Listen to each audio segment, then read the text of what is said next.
Hello, আসসালামু আলাইকুম। আমি হাবিবুর রহমান। সবাইকে ঈদের শুভেচ্ছা। আরেকটা বিষয় আজকে একটু আ অন্য বিষয়ে কথা বলব, ভিন্ন বিষয়। সেটা হচ্ছে সম্প্রতি সময়ে বাংলাদেশে অনেকগুলো সিনেমা রিলিজ হয়েছে। আ সেটি মানে নিঃসন্দেহে বাংলাদেশের বাংলা সিনেমার জন্য ভালো একটি দিক।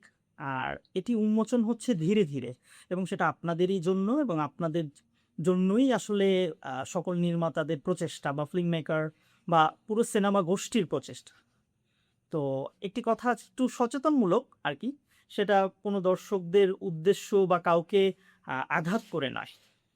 সম্প্রতি সময়ে বাংলাদেশে আ যে সিনেমাগুলো রিলিজ হয়েছে, লাইক হচ্ছে 'রকস্টার' কিংবা 'রোহিত' আ এইসব সিনেমাগুলোর মতো আ সিনেমা দর্শকরা কি করছে তাদের ইমোশন গুলো যখন হলে সিনেমাটা দেখে সেখান থেকে বের হয়ে কি করলো আ ইমোশনটা এক্সপ্রেস করতে, করতে উম এক পর্যায়ে বলে ফেলছে যে সিনেমার যে টুইস্ট কোর পয়েন্ট গুলো সেটা সাংবাদিকদের সাথে সাংবাদিক ভাইদের সাথে শেয়ার করছেন। তো এক পর্যায়ে শেয়ার করলে কি হয় এটা ধরেন যারা সিনেমা দেখেনি, ধরেন আমি আজকে অনেকগুলো নিউজ দেখলাম। তো প্রত্যেকটা নিউজ যদি আমি বাই টু বাই মিল করি আরকি, ধরেন টাইমলাইনে আমি যদি সেট করি তাহলে হচ্ছে সিনেমার একটা মোটামুটি আঁচ পেয়ে যাবো এই সিনেমাটা কোন আঙ্গিকে তৈরি। এটা এক ধরনের।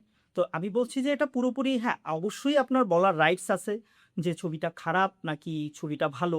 তো সেই রাইটস এর জায়গা থেকে আমি একটু বলতে চাই সেটা হচ্ছে এটা ফিল্মের জন্য একটু আংশিক ক্ষতিকর। সেটা একটু আর্থিক।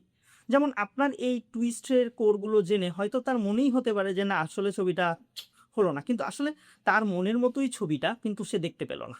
বিষয়টা খেলো না এবং সে ওটিটির আশায় বসে থাকলো দীর্ঘদিন। কিন্তু এই ক্ষেত্রে কিন্তু আমার একটা পরামর্শ আছে।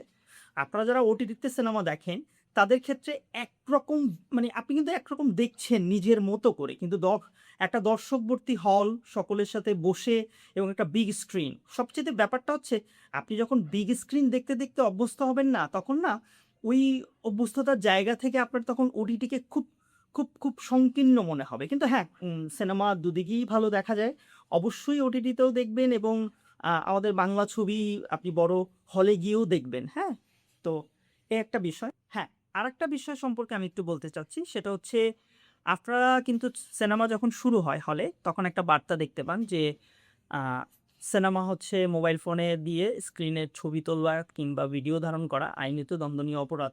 অবশ্যই এটি অপরাধ। কারণ আপনাদের একটি ছবি বা একটি ভিডিও ক্লিপ যখন ছবিকে এই সোশ্যাল মিডিয়ার দুনিয়ায় যখন রিভিল করে দেয়, অবশ্যই ছবিটা মানুষ আর দেখতে যেতে চায় না। এটা অবশ্যই ক্ষতিকারক এবং এটি বলতাম না। আজকে একটা বাস্তবতার সম্মুখীন। সেটা হচ্ছে 'রকস্টার' সিনেমার শেষ অংশের কিছু ক্লিপ আরকি আ আজকে দেখলাম যে YouTube এ কোনো একজন দর্শক হয়তো এবং অবশ্যই সে অপরাধ করেছে এটি। আ সে YouTube করে দিয়েছে এবং সেখানে সম্ভবত ৫ থেকে ৫,৫০০ অলরেডি রিঅ্যাকশন আমি দেখে ফেলেছি। হ্যাঁ? কিন্তু অবশ্যই এটি সিনেমা টিমের প্রতি আহ্বান। তারা একটু সতর্কতা থাকবেন এবং হল মালিকদেরও বলছি সতর্কতা থাকবেন। সবচেয়ে বেশি আসলে সতর্ক থাকা জরুরি হচ্ছে একজন দর্শক।